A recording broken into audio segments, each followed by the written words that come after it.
Hello and welcome friends, मेरा नाम है भार्गव भारद्वाज। आरटीजी सीरीज के रास्ते पे अकाउंट्स का टाइम है और डे 6 पार्ट 1 अकाउंट्स का, जिसमें हम लोग चालू कर रहे हैं चैप्टर अदर सब्सिडियरी बुक्स। इससे पिछला वाला चैप्टर कैश बुक था, जहां पे हमने कैश बुक देखी थी, सिंगल कॉलम, डबल कॉलम, फिर पेटी कैश बुक देखी, कुछ क्वेश्चंस भी करे।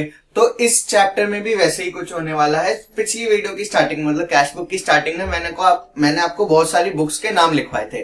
Cash book, purchase return book, sales book, sale return book और जनरल प्रॉपर, जिसमें से कैश बुक तो हमने पिछली वीडियो में कर लिया था। बचा थे बाकी के 5, तो वो बाकी के 5 हम इस वीडियो में यहाँ कवर करने वाले हैं। तो सबसे पहली बुक जो हमारे पास है वो है परचेजेस बुक।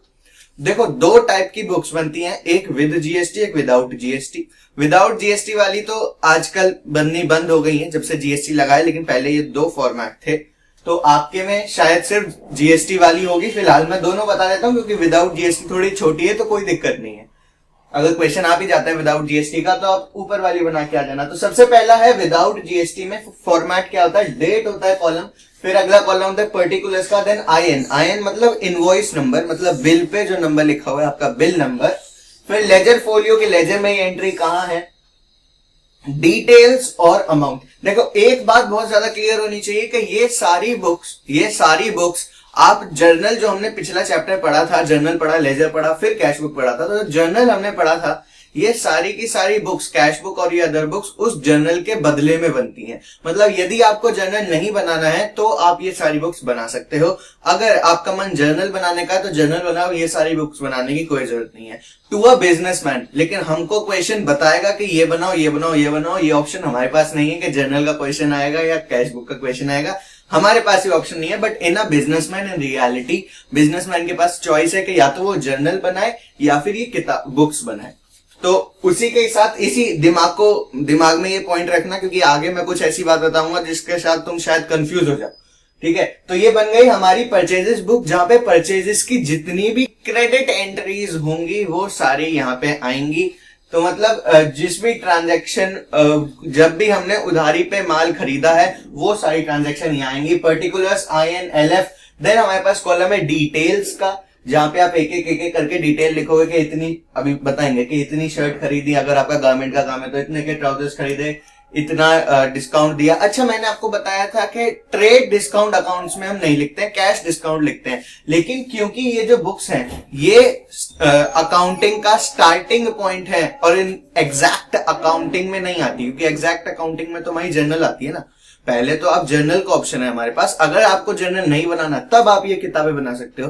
तो यहाँ पे आप ट्रेड डिस्काउंट दिखाओगे, तो जितने का सामान खरीदा उसमें से ट्रेड डिस्काउंट माइनस करना, उसमें से जो भी डिस्काउंट वगैरह है माइनस करके फाइनल अमाउंट यहाँ दिखाई जाएगी और उसका ब्रेकडाउन अमाउंट का यहाँ दिखाया जाएगा। ऐसे ही बी पार्ट है विद जीएसटी के, अगर जीएसटी के साथ है तो डेट, पर्टिकुलर्स, INLF, डिटेल्स, यहां तक तो सेम है। अमाउंट के कॉलम की जगह कॉस्ट का कॉलम है, और कॉस्ट के कॉलम के साथ साथ input CGST, input SGST, input IGST और टोटल है। देखो, क्योंकि परचेजेस हो रहा है तो इनपुट आएगा, और हमको नहीं पता कि कौन, मतलब कैसी भी परचेजेस हो सकती है ना, इंट्रा स्टेट और इंटर स्टेट, तो हम IGST, SGST और CGST तीनों के ही कॉलम बनाएंगे। डिटेल्स में फिर आप पूरा ब्रेकडाउन लिखोगे, और जैसे कि हमने पेटी कैश बुक में किया था कि हम एक कॉलम में सारी पेमेंट्स लिख रहे थे, फिर वो पेमेंट्स एक एक करके उनके अलग अलग कॉलम्स भी बना रहे थे, वैसे ही डिटेल्स में ये सारी चीजें तो आएंगी, लेकिन वो डिटेल्स बाद में ऐसे करके खुल जाएगा, और डिटेल्स की सबसे पहले कॉस्ट यहाँ उतरेगी, फिर CGST का कॉलम है SGST का, वो हम जैसे क्वेश्चन करेंगे तब आपको समझ में आएगा। अब यह फॉर्मेट पे ध्यान दो। फिर बात आती है पोस्टिंग इनटू लेजर्स के। अगर आपने परचेजेस बनाई है तो आप इसको लेजर में कैसे पोस्ट करोगे, परचेजेस अकाउंट में कैसे पोस्ट करोगे। तो सुनो, परचेजेस अकाउंट होता है डेबिट, बरोबर। तो जब डेबिट हो रहा होगा तो ये कॉस्ट के कॉलम में जितनी अमाउंट होगी ये परचेजेस अकाउंट में डेबिट हो जाएगी। Input CGST, input SGST, input IGST अपने अपने अकाउंट में जाके डेबिट हो जाएंगी, और टोटल अमाउंट जो है कि जिससे हमने माल खरीदा होगा हमारा क्रेडिटर, उसके अकाउंट में जाके डेबिट हो जाएगी। तो कॉस्ट वाला तो जाएगा परचेजेस अकाउंट में डेबिट साइड, ये अपने अपने अकाउंट में डेबिट साइड चला जाएगा, और इनपुट ये टोटल अमाउंट हमारे क्रेडिटर के अकाउंट में डेबिट साइड चला जाएगा, सॉरी क्रेडिटर के अकाउंट में क्रेडिट साइड चला जाएगा। क्रेडिटर के अकाउंट में क्रेडिट साइड चला जाएगा और ये परचेजेस अकाउंट में डेबिट साइड चला जाएगा। ये सारा टोटल मतलब ये सारी amounts will be equal to this all amount will be equal to this, तभी डीआर और सीआर बराबर बैठेंगे। ऐसे ही नेक्स्ट हमारे पास बुक है सेल्स बुक। सेल्स बुक का भी फॉर्मेट ऐसा ही है, विदाउट जीएसटी वाला एग्जैक्ट सेम है, तो मैंने उसको दोबारा लिखा नहीं। विद जीएसटी में थोड़ा सा चेंज है, और चेंज क्या है कि डेट पर्टिकुलर्स INLF तो ऐसा ही है, डिटेल्स भी ऐसा ही है। कॉस्ट की जगह यहाँ पे सेल वैल्यू, क्योंकि जब आप सेल करते हो तो आप कॉस्ट नहीं देखते, जब परचेज करते हो तब कॉस्ट देखी जाती है। सेल करते वक्त सेलिंग प्राइस, सेल वैल्यू देखी जाती है, तो कॉस्ट के कॉलम की जगह यहाँ पे है सेल वैल्यू का कॉलम। फिर क्योंकि परचेज हो रही थी तो यहाँ पे इनपुट है। अब क्योंकि हम सेल करेंगे तो यहाँ पे आउटपुट है, output CGST, output SGST, output IGST, और टोटल का अमाउंट वैसे ही है। फिर बात आती है इसके पोस्टिंग की, तो पोस्टिंग अगेन सेल वैल्यू वाली जाएगी, सेल्स अकाउंट में जाएगी, क्रेडिट साइड आउटपुट GST अपने अपने अकाउंट में क्रेडिट साइड जाएगा, और ये जो टोटल अमाउंट है ये डेटर, क्योंकि जिसको हमने सामान बेचा है उधारी में उसको डेटर बोलते हैं, तो ये डेटर के अकाउंट में डेबिट हो जाएगा जब पोस्टिंग इनटू लेजर की बात आएगी। तो ऐसे आपने बुक्स बनाए, उसके बाद ये जो बैलेंसेस मैंने आपको बता दिए कि लेजर में कहां कहां जाएगा। नेक्स्ट बुक या बैलेंस जो हमारे पास सब्सिडियरी बुक है वो है purchases return book. Purchases return के हमने किसी से सामान खरीदा था, अब हमने वो सामान उसको वापस कर दिया है। मतलब चेंज क्या है फॉर्मेट में, पूरे फॉर्मेट ऐसे ही है परचेजेस बुक जैसा, विद जीएसटी विदाउट जीएसटी सब सेम है, सिर्फ कहां कहां अंतर है मैंने बस वो पॉइंट लिखा है कि IN की जगह डेबिट नोट नंबर आएगा, क्योंकि जब आप सामान खरीदते हो तो बिल का नंबर होता है ना, तब बिल लिया दिया जाता है। जब सामान वापस किया जाता है तो बिल नंबर नहीं होता, क्योंकि बिल नंबर नहीं होता इसलिए आप IN भी नहीं लगा सकते, मतलब इनवॉइस नंबर भी नहीं लिख सकते। तो आप क्या लिखोगे, आप डेबिट नोट नंबर लिखोगे। डेबिट नोट नंबर मतलब परचेजेस बुक में कौन से नंबर पे रिकॉर्डेड है ट्रांजैक्शन के। और ये हम क्यों लिखते हैं, INLF क्यों लिखते हैं, ताकि हमको रेफरेंस पता चले कि भाई ये ट्रांजैक्शन दूसरी बुक में किस ट्रांजैक्शन के साथ जुड़ी हुई है। तो डेबिट नोट नंबर मतलब कि ये परचेजेस बुक में ये ट्रांजैक्शन कौन सी परचेज के साथ जुड़ी हुई है, कौन सी परचेज का अब हमने रिटर्न किया है, वो डेबिट नोट नंबर में आता है। तो यहाँ भी IN की जगह आप debit note number purchase return book के फॉर्मेट में लिखेंगे। पोस्टिंग इन लेजर की बात जब आएगी, तो ये सारी चीजें उल्टी हो जाएंगी। परचेजेस अकाउंट डेबिट हुआ था, तो जब परचेजेस रिटर्न अकाउंट हम बनाएंगे परचेजेस रिटर्न बुक की वजह से, तो फिर वो क्रेडिट होएगा। तो जब पोस्टिंग की बात आएगी तो जीएसटी के साथ साथ परचेजेस रिटर्न बुक भी क्रेडिट होगा। Input GST, input IGST, input CGST, input SDST, तीनों चीजें परचेज करते वक्त डेबिट हो रही थी, तो परचेज रिटर्न करते वक्त क्रेडिट होंगी। तीनों चीजें परचेज करते वक्त डेबिट हो रही थी, तो परचेज रिटर्न करते वक्त क्रेडिट होंगी, और टोटल का अमाउंट क्रेडिटर में क्रेडिट होने की बजाय डेबिट हो जाएगा। क्रेडिटर के अकाउंट में क्रेडिट होने की बजाय डेबिट हो जाएगा। तो आपको समझ में आया कि ये वाला कॉस्ट का जो कॉलम होगा वो परचेजेस बुक की जगह परचेज रिटर्न बुक में जाएगा और क्रेडिट होगा। मैं उस केस की बात कर रहा हूं, परचेज रिटर्न बुक में इनपुट CGST क्रेडिट होगा, इनपुट SDST क्रेडिट होगा, इनपुट IGST क्रेडिट होगा, और क्रेडिटर डेबिट होंगे। In case of what, in case of purchase return book. ऐसे ही जो दूसरी बुक है मेरे पास वो है सेल्स रिटर्न बुक। तो आप सेल्स बुक पे आ जाओ और इसको उल्टा कर देना। IN की जगह अगेन यहाँ पे क्रेडिट नोट नंबर आएगा, क्योंकि सेल्स बुक क्रेडिट बैलेंस की होती है, तो इसलिए क्रेडिट नोट नंबर। यहाँ पे डेबिट नोट नंबर था, मैंने क्यों लिख दिया, यहाँ पे क्रेडिट नोट नंबर है, ठीक है। तो IN की जगह आप क्रेडिट नोट नंबर लिखोगे। LF वैसे ही रहेगा, लेजर फोलियो वैसे ही रहेगा। पोस्टिंग इनटू लेजर की बात आएगी तो अगेन जो सेल वैल्यू यहाँ पे सेल्स अकाउंट में क्रेडिट हुई थी वो यहाँ जाके सेल्स रिटर्न अकाउंट में डेबिट हो जाएंगी। जो output CGST, output SGST, output IGST यहाँ पे क्रेडिट हुए थे वो वहां जाके डेबिट हो जाएंगे। और जो डेटर यहाँ पे डेबिट हुआ था वो डेटर यहाँ पे क्रेडिट हो जाएगा। समझ में आया? बाकी और कहीं भी कोई भी चेंज नहीं होगा। और ज्यादा क्लियर होगा जब हम अगली स्लाइड में इसका क्वेश्चन करेंगे और इस चैप्टर को समाप्त करेंगे। नेक्स्ट हमारे पास चारों बुक खत्म होने के बाद एक आता है जर्नल प्रॉपर। क्योंकि मैंने आपको ऐसा बोला था कि ये पांचों चीजें इंक्लूडिंग कैश बुक, ये 6 चीजें, क्योंकि ये 5 तो इसी बोर्ड पे, purchase book, sales book, purchase return book, sales return book और जर्नल प्रॉपर, और एक कैश बुक जो पिछली वीडियो में किया था। तो कैश बुक और ये 5 मतलब 6 चीजें तब बनेंगी जब जर्नल नहीं बनानी होगी। 6 चीजें तब बनेंगी जब जर्नल नहीं बनानी होगी। तो उसी बात को ध्यान में रखते हुए समझो कि जर्नल प्रॉपर कब बनेगा। जर्नल प्रॉपर बिल्कुल जर्नल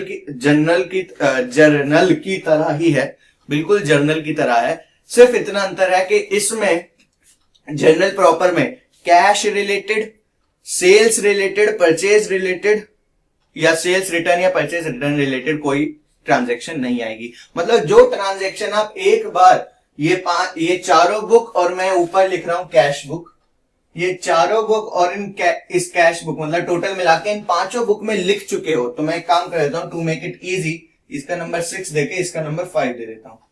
ओके, तो जर्नल प्रॉपर में वो ट्रांजैक्शंस आएंगी जो ऊपर वाली 5 में नहीं आई हैं।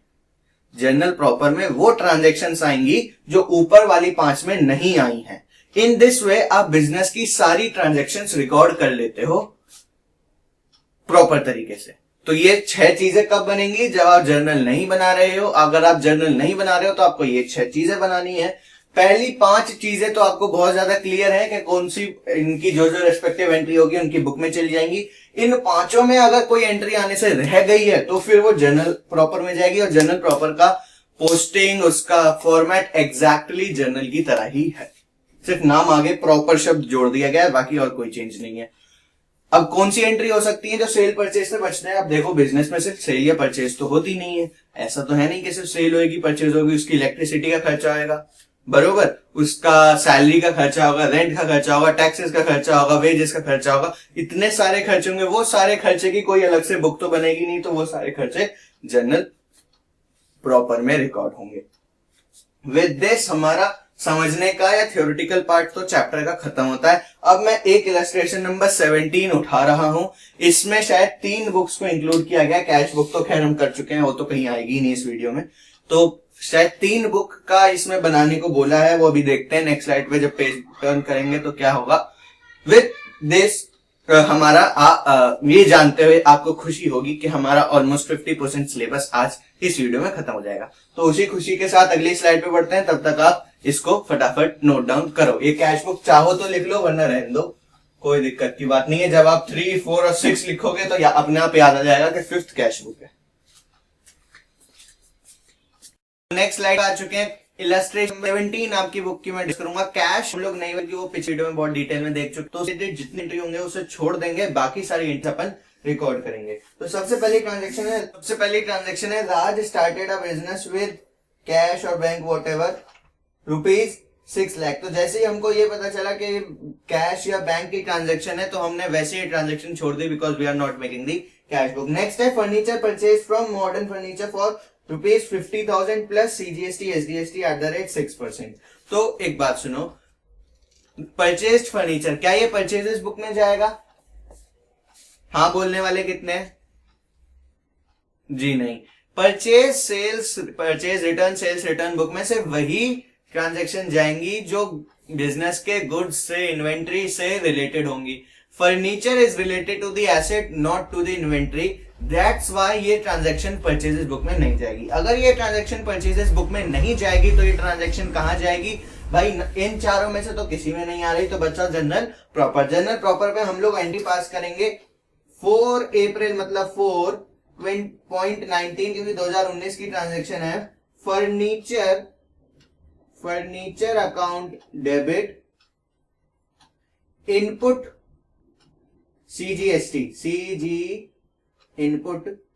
CGST account debit, input SGST account debit. क्योंकि क्वेश्चन ने ऑलरेडी लिख के दे रखा है CGST SGST, तो हमें ये दिमाग लगाने की जरूरत नहीं है कि भाई ये इंट्रास्टेट है, इंटरस्टेट है। क्वेश्चन ने लिख के दिया हुआ है तो फिर मतलब वही सत्य है। To modern furniture account, to modern furniture, क्योंकि ये नहीं लिखा कि हमने पैसे दिए हैं। अब जब हमने पैसे नहीं दिए तो मतलब हमने उधारी पे खरीदी होगी। तो टू मॉडर्न फर्नीचर अकाउंट 50,000, 3,000 में अमाउंट जरा बुक में से देख रहा हूं, एंड टोटल हो गया 56,000 जो मॉडर्न फर्नीचर को अभी हमें देना है। इसी के साथ नरेशन वगैरह खुद लिख लेना, being furniture purchased on credit, और एक लाइन बना देना। चलो लाइन हम बना ही देते हैं। तो यहाँ पे हमारी एक ट्रांजेक्शन खत्म हुई 4 अप्रैल की। नेक्स्ट ट्रांजेक्शन है purchase goods for ₹1,00,000। Purchase goods की बात आई तो मतलब ये परचेजेस बुक की ट्रांजेक्शन है। Plus CGST SDST @6% each. 1,00,000 का सामान खरीदा और CGST SDST लगा 6% ईच। आगे लिखा है in cash, purchase goods in cash. तो मैंने बताया था कैश की अगर भाई साहब कोई ट्रांजेक्शन है तो वो परचेजेस बुक या ये किसी भी सब्सिडरी बुक में नहीं आएगी, वो जाएगी कैश बुक में। और कैश बुक की एंट्री हम कर नहीं रहे हैं तो छोड़ो उसे। कैश बुक में अगर जाती तो वैसे किधर जाती, क्रेडिट साइड जाती, by purchase account, by input CGST, by input SDST account, और जो भी वैल्यूज हैं कितनी 1,00,000 6,00,000 6,00,000। कोई बात नहीं है। अगली है purchases good from KG Ghosla and company Faridabad Haryana, और हमारी कंपनी कहाँ की है, कटक की। Transaction enter the following transaction of Raj Cuttack. Raj Cuttack तो आई डोंट थिंक हरियाणा में कहीं है, कटक तो शायद साउथ में है। हाँ, और लिखा है कि purchase goods from KG Ghosla and company Faridabad Haryana. चलो ऐसे भी अगर नहीं समझ में आ रहा कि कौन सी जगह कहाँ है तो आप आगे ट्रांजेक्शन में for 1,50,000 trade discount 20% plus IGST @12%। तो IGST दे रखा है तो मतलब हमें दिमाग लगाने की जरूरत नहीं है। चलो भाई फिर इंटर स्टेट ट्रांजेक्शन ही होगी। तो ये ट्रांजेक्शन हमको परचेजेस बुक में रिकॉर्ड करनी है, और इस ट्रांजेक्शन का डेट है हमारे पास 8 अप्रैल। तो 8 अप्रैल को हम परचेजेस बुक में रिकॉर्ड करेंगे। सबसे पहले हम ऊपर डेट लिखते हैं 2019, फिर हम लिखेंगे अप्रैल 8 जो कि हमारी डेट है, और हमारी कंपनी का नाम क्या है, केजी घोसला, KG Ghosla and company Faridabad. Okay, तो KG घोसला एंड कंपनी, अगर सिर्फ KG घोसला एंड कंपनी लिखनी है सिर्फ KG घोसला एंड कंपनी लिख दो। अगर तुम्हें लगता है कि मन है लिखने का तो आगे फरीदाबाद भी लिख देना, कोई दिक्कत नहीं है। चलो इतना लिखा। तो सबसे पहले जिससे उधारी पे सामान खरीदा है उसका नाम, उसके बाद क्या खरीदा है जी, 1,50,000 का गुड्स खरीदा है। तो ये नहीं लिखा कि गुड्स नहीं बताया कि कितने गुड्स में टी-शर्ट है, शर्ट है, ट्राउजर है, पेन है, पेंसिल है, क्या है। तो हम एक काम करेंगे, हम इस घोसला के आगे ही, घोसला निकल रहा है मेरे मुंह से हमेशा, घोसला नहीं है भाई, इट्स घोसला। तो इट्स घोसला के आगे ही वी विल राइट 1,50,000। कहा, यहाँ डिटेल्स में 1,50,000, एंड उसका ट्रेड डिस्काउंट भी है शायद उसके ऊपर @20%। हाँ, तो फिर नीचे लिखोगे लेस ट्रेड डिस्काउंट @20%। 1,50,000 का 20% निकालोगे तो कितना आता है भाई, 30,000। तो 30,000 यहाँ पे अपन ने लिख दिया। लाइन बनाई 1,20,000, हमारे पास नेट वैल्यू आ गई। चाहो तो इसको ब्रैकेट में दिखा सकते हो क्योंकि माइनस की फिगर है तो ऐसे याद रहेगा, वरना कहीं गलती से भी प्लस कर दिया तो सारी कैलकुलेशन हिल जाएगी। फिर उसने बोला GST @12%, IGST @12%। GST कब लगता है, सारा डिस्काउंट वगैरह माइनस करने के बाद। तो अब आप GST लगाओगे, ऐड IGST @12%, जो कि आएगी 14,400, और फाइनल अमाउंट है हमारे पास 1,34,400। फाइनल अमाउंट लिखने के बाद 2 लाइन बनाओ, और ये जो IGST की अमाउंट है ये IGST के कॉलम में लिखो। IGST के कॉलम में कितना जाएगा, 14,400, और ये वाली जो कॉस्ट है हमारी, कॉस्ट मतलब 1,20,000, तो 1,20,000 यहाँ कॉस्ट वाले कॉलम में लिखो, 1,20,000। टोटल हमारा कितना है, 1,34,400। तो ऐसे आपकी कोई भी एक ट्रांजैक्शन की पोस्टिंग होगी परचेजेस बुक में। आगे बढ़ते हुए नेक्स्ट ट्रांजैक्शन रीड करते हैं। नेक्स्ट ट्रांजैक्शन वो बोल रहा है open the bank account by depositing 1,50,000। तो ये कॉन्ट्रा एंट्री है, कैश बुक में जाएगी टू कैश अकाउंट और बाय बैंक अकाउंट करके, वो हम नहीं लिखेंगे। नेक्स्ट एंट्री है sold goods for 2 lakh and charge CGST SDST @6% each. Sold goods for 2 lakh. Sold goods for 2 lakh का मतलब है कि क्या नाम है, मैं ये देख रहा हूं कैश और बैंक तो कुछ नहीं लिखा, कैश बैंक नहीं लिखा, बट क्या हमको नाम दिया हुआ है कि किसको सेल्स किया है? नहीं, तो हम ये मानेंगे कि ये कैश सेल्स है, और जब कैश सेल्स है तो हम इसको कैश बुक में डालेंगे। अब देखो, ध्यान देने वाली बात यह है कि भले ही कैश या बैंक नहीं लिखा, लेकिन फिर भी हमने जब ट्रांजैक्शन रीड करी तो हमें यह भी नहीं बताया कि किसको सेल करी। अगर क्रेडिट पे सेल करी होती तो फिर हमको कम से कम, जैसे यहाँ पे केजी घोसला का नाम दिया हुआ था, तो ऐसे ही हमको कोई नाम तो दिया होता कि भैया इसको सेल करी है।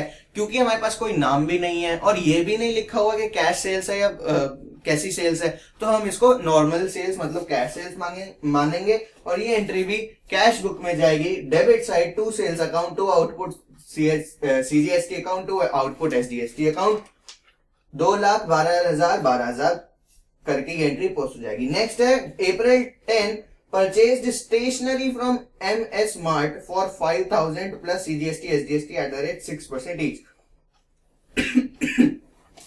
परचेज्ड स्टेशनरी, तो क्या ये स्टेशनरी हमारी गुड्स है? नहीं। अगर ये गुड्स नहीं है तो ये एंट्री कहां जाएगी? जैसे फर्नीचर की परचेज की एंट्री जनरल प्रॉपर में गई थी, ऐसी इसकी भी एंट्री जनरल प्रॉपर में जाएगी। और यहाँ पे 10.4.19 करके हम लिखेंगे क्या? Stationery account debit, stationery account debit, और परचेज हुई है तो इनपुट सीजीएसटी अकाउंट डेबिट और input SGST account debit to कौन सा मार्ट है हमारा? RS mart. अमाउंट में भी देख लेता हूं, अमाउंट है 5,000, तो 300 और टोटल हो गया 5,600। लाइन बना देंगे, नरेशन लिख देना, being stationery purchase on credit, और उसी के साथ जर्नल प्रॉपर हमारा बन गया। नेक्स्ट एंट्री देखते हैं। नेक्स्ट एंट्री क्या बोलती है भाई? Sold goods to Sanjay Kumar of Delhi. तो यहां पे नाम है, लेकिन पहले ये चेक कर लेते कहीं कैश ना लिखा हो। Of 1 lakh charge IGST eight the rate 12%। तो कैश बैंक नहीं लिखा, मतलब क्रेडिट सेल है। क्रेडिट सेल है तो मतलब सेल्स बुक में आएगी। सेल्स बुक में हम क्या कह के किस नाम से रिकॉर्ड करेंगे? सबसे पहले एंट्री डेट डाल लेते हैं 2019 अप्रैल 11, और नाम क्या है बंदे का? संजय कुमार दिल्ली का। तो हम लिखेंगे संजय जी, मतलब संजय कुमार कॉमा दिल्ली। उसको सेल करी, कितने की सेल करी? 1 लाख की सेल करी, तो डिटेल्स में 1 लाख रुपए लिख दो। एड आईजीएसटी, क्योंकि कोई भी हमने उसको वो नहीं दिया है, क्या नाम है, डिस्काउंट, तो हम आईजीएसटी डायरेक्ट लगा देंगे। आईजीएसटी एट द रेट कितना परसेंट? 12% है शायद। हाँ, तो 12,000 रुपए हो गए ये, और टोटल हमारा आ गया 1,12,000 की सेल्स हुई। अब कॉस्ट ब्रेकअप करना है, मतलब ये जो डिटेल्स है इसको इधर पोस्ट करना है। तो 12,000 रुपए जो हमारा कितना आईजीएसटी है, तो वो आईजीएसटी के कॉलम में जाके 12,000 लिखा जाएगा। टोटल में 1,12,000 लिखा जाएगा, और सेल वैल्यू में 1 लाख लिखा जाएगा। समझ आ गया? तो जो चीज आपने डिटेल्स में ऐसे इस वाले फॉर्म में लिखी है, वो फिर आगे जाके हॉरिजॉन्टली लिखनी है। तो ये सेल्स बुक की एंट्री हमने करी। उसके बाद एंट्री क्या होगी? नेक्स्ट एंट्री पढ़ते हैं। Goods returned by Sanjay Kumar Delhi of sale value 20,000। तो इस संजय कुमार को जो गुड्स भेजे थे, कितनी तारीख को भेजे थे? 14 तारीख को भेजे थे अप्रैल। 11 को हमने सेल करी थी, 14 को उसने वापस कर दिए। अब क्योंकि सेल्स हमारी रिटर्न हो गई और सेल्स क्रेडिट बेसिस पे थी, तो ये entry sales return column book में रिकॉर्ड होगी। अगेन 2019 लिखेंगे, यहाँ पे अप्रैल लिखेंगे हम 14, और किसने रिटर्न करी है? संजय जी ने। तो संजय कुमार कॉमा दिल्ली लिख लेना, जगह नहीं है मेरे पास। कितने की उसने रिटर्न कर दी? 20,000 की उसने रिटर्न कर दी। ये 20,000 फिर हमारी कॉस्ट लिख दिया मैंने यहाँ पे। ओहो, कॉस्ट नहीं बेटा, यहाँ पे सेल वैल्यू आएगी, सेल वैल्यू। यही 20,000 फिर हमारे यहाँ पे सेल वैल्यू बन जाएगी। इसमें हम ऐड करेंगे, क्या ऐड करेंगे? आईजीएसटी ऐड करेंगे एट द रेट 12%, क्योंकि लेते वक्त सेल करते हुए आईजीएसटी था, तो अब भी आईजीएसटी होगा। कितना आईजीएसटी होगा? 2,400 रुपए। 2,400 रुपए आईजीएसटी ऐड होते ही इसकी वैल्यू हो गई 22,400। तो अब हम इसको नोट डाउन कर सकते हैं कि 20,000 की तो सेल वैल्यू थी, 2,400 का इनपुट आईजीएसटी है, और टोटल वैल्यू 22,400 लिखी गई। इसी के साथ हमारी सेल्स रिटर्न बुक में भी एंट्री फिनिश हो चुकी है। और हम अगली एंट्री अपनी रीड करते हैं। 14 अप्रैल तक हम पहुंच गए हैं। अब बात आती है payment to KG Ghosla and company by cheque 50,000। Payment करी है कौन सी तारीख को करी है जी? 15 तारीख को। तो 15 तारीख को हमने पेमेंट करी है केजी घोसला एंड कंपनी को, मतलब ये वाली ट्रांजेक्शन के अगेंस्ट हमने पेमेंट करी है। कितनी पेमेंट करी है? 50,000 रुपए पे करे हैं। तो इसमें कोई एंट्री आएगी? सर इसमें से कम करें, वापस करें इसको? नहीं, इसमें से कम नहीं होगा, ना ही जर्नल प्रॉपर में कहीं एंट्री आएगी, कैश बुक में एंट्री आएगी, क्योंकि हमने पेमेंट करी है। तो कैश बुक में credit side by KG Ghosla and company 50,000 आप बैंक में से माइनस कर देंगे। इसके बाद नेक्स्ट ट्रांजेक्शन पे हम लोग बढ़ते हैं, जो है goods purchased from Shiv Dayal and company Delhi for 1 lakh plus IGST 12%। तो मतलब इन कैश वगैरह नहीं लिखा तो कैश बुक में नहीं जाएगी, परचेज बुक की एंट्री है, ये भी समझ में आ गई। शिव दयाल जी से हमने 20 अप्रैल को माल खरीदा है। तो व्हाट वी विल राइट इस लाइन के नीचे से हम लोग चालू करेंगे, इस लाइन के नीचे से हम लोग चालू करेंगे यहां से अप्रैल 20 को शिव दयाल एंड कंपनी दिल्ली। तो शिव दयाल एंड कंपनी दिल्ली, माल कितने का हमने उससे खरीदा है? हमने 1 लाख का माल अगेन उससे खरीदा है। और इस पे कोई डिस्काउंट विस्काउंट नहीं है, तो डायरेक्ट ऐड करो IGST अकाउंट @ 12%। 12% ही है, मतलब 12,000 रुपए ऐड करे और 1,12,000 का हमारा टोटल वैल्यू आ गई। 1,12,000 की हमारी टोटल वैल्यू आ गई। अब इसी चीज को डबल लाइन लगा के यहाँ पे हम लिख देते हैं 1 लाख जो हमारी कॉस्ट थी और 12,000 जो हमारा IGST था। तो 1,12,000 हमारी इसकी वैल्यू आ गई। विद दिस हम अपनी नेक्स्ट एंट्री में बढ़ते हैं। Goods return to Shiv Dayal and company Delhi 10,000 के। तो हमने पहले 1 लाख के सामान खरीदा था, अब हम उसको 10,000 का सामान वापस करें। तो 10,000 का सामान वापस कर रहे हैं, परचेजेस क्रेडिट बेसिस पे थी, परचेज रिटर्न हो रही है तो परचेजेस रिटर्न अकाउंट में जाएगी। डेट लिखते हैं 2019 अप्रैल की बात है। कौन से दिन की बात है जी? 25 तारीख की बात है। अप्रैल 25 शिव दयाल एंड कंपनी को हमने वापस किया सामान। DNN debit note credit note वगैरह तो अभी हम कुछ लिख नहीं रहे हैं कि 10,000 का हमने सामान वापस किया। इस पे हम ऐड करेंगे अपना IGST और IGST @ 12% था। इस ट्रांजेक्शन में कहीं लिखा नहीं हुआ कि IGST 12%, लेकिन क्योंकि हमें बता रखा है कि इस परचेज के अगेंस्ट है और इस परचेज पे 12% था, तो मतलब उस परचेज रिटर्न पे भी 12% होगा। तो विद दिस हमारा अमाउंट आती है 1,200 और टोटल अमाउंट 11,200 आती है। कॉस्ट में हम लोग लिखेंगे कितना? 10,000, IGST के अकाउंट में 1,200 and total 11,200। Okay, next transaction बढ़ते हैं। 25 अप्रैल हो गया, महीना खत्म होने वाला है। पेड इलेक्ट्रिसिटी बिल, ओके, 1,000 रुपए। पेड इलेक्ट्रिसिटी बिल 1,000 रुपए। डेट क्या है इसकी? 28 तारीख। 28 तारीख को इलेक्ट्रिसिटी बिल पे किया। तो बताओ ये कैश में आएगा? जी हाँ, ये कैश बुक में आएगा क्योंकि कैश रिलेटेड ट्रांजैक्शन है। कैश बुक में लिखेंगे 28 तारीख को bye electricity charges account, credit side में अमाउंट होगी 1,000। नेक्स्ट होगा पेड इलेक्ट्रिसिटी बिल। अच्छा ये तो हो गई। फिर आता है कैश सेल्स 90,000। कैश सेल्स करते ही हमारी कैश बुक की एंट्री है, हम नहीं पढ़ रहे। अप्रैल 30 लास्ट ट्रांजैक्शन है। Withdrew from bank for personal use 10,000। तो बैंक से निकाला फॉर पर्सनल यूज, मतलब ये भी कैश बुक से रिलेटेड एंट्री है, हम इसको नहीं पोस्ट कर रहे हैं। इसका मतलब ये कि हमारी सारी पोस्टिंग ट्रांजैक्शंस की खत्म हो चुकी है। यही ट्रांजैक्शन इन 5 बुक्स में आनी चाहिए और एक छठी बुक जो कैश बुक हमने नहीं बनाई है, बाकी ट्रांजैक्शंस उसमें जाएंगी। अच्छा अब ध्यान से देखो, जर्नल में हमने वो एंट्री रिकॉर्ड की है जो क्रेडिट परचेज थी, लेकिन परचेज गुड्स की नहीं थी, या तो किसी एसेट की थी या किसी एसेट की थी। ऊपर वाली भी एसेट, नीचे वाली भी एसेट। विद दिस आपको क्या करना पड़ेगा? अब ये चारों बुक, जर्नल प्रॉपर बंद नहीं होता है, ऊपर वाली चारों बुक बंद करनी पड़ेंगी, क्लोज करनी पड़ेंगी। तो ऊपर वाली 4 बुक क्लोज कैसे करते हैं वो जरा सुनो। तो उसको कैसे बंद किया जाता है? अप्रैल 30 मतलब महीने की एंड में आप टोटल करोगे सारी चीजों का। तो यहाँ पे आ जाओ 30th अप्रैल या अप्रैल 30 लिखते हैं, चलो जब अभी तक अप्रैल पहले लिखते हुए आए हैं। तो अप्रैल 30 को आप what will you do is कि आप एक ऐसे करके यहाँ लाइन बनाओगे और इसका टोटल करोगे जो आएगा 2,20,000, फिर इसका टोटल करोगे जो आएगा कितना आएगा 26,400, इसका टोटल करोगे जो आएगा 2,46,400 और यहाँ पे डबल लाइन करके इसको क्लोज कर दोगे। अब आपका आंसर सही है नहीं वो इस बात से पता चल जाएगा कि this plus this is equal to this, total वाला कॉलम। तो this plus this must be equal to this, बीच में अगर ये दोनों भी होते तो वो भी इनमें ऐड हो जाते हैं और टोटल की वैल्यू फिर और इंक्रीज हो जाती। ऐसे ही आप सारी बुक बंद करोगे तो यहाँ पे आ जाते हैं अप्रैल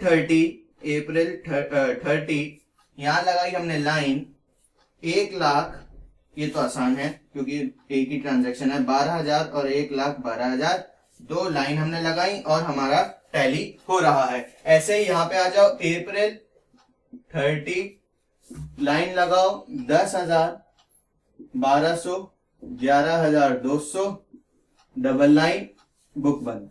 ऐसे ही यहाँ पे अप्रैल 30, लाइन लगाई 20,000, 2,400 एंड 22,400, डबल लाइन लगाई एंड हमारी बुक बंद। विद दिस हमने बुक बंद करना भी सीख लिया। कोई बैलेंस वगैरह इनका होता नहीं है जो मैं आपको बैलेंस कैरी फॉरवर्ड दिखाऊं, एंड यहीं पे ही हमारी ये चैप्टर भी खत्म होती है, that is other subsidiary books. तो आपने सारा कुछ पढ़ लिया है, अब सिर्फ ट्रायल बैलेंस आपको मैं बनाना सिखाने रह गया है और रिजर्व एंड सरप्लस। उसके बाद हम आ सकते हैं अपने बड़े बड़े टॉपिक्स पे जो कि डेप्रिसिएशन, बैंक रिकॉन्सिलिएशन और बिल्स ऑफ एक्सचेंज, ये टॉपिक्स रह गए हैं। और फाइनली आप पूरा एक क्वेश्चन, फुल फ्लेज क्वेश्चन करना सीख जाओगे। धीरे धीरे होगा, कुछ जल्दबाजी नहीं है, बहुत टाइम है हमारे पास। तो with this I would like to finish this video. That's all for today. Thank you and have a nice day.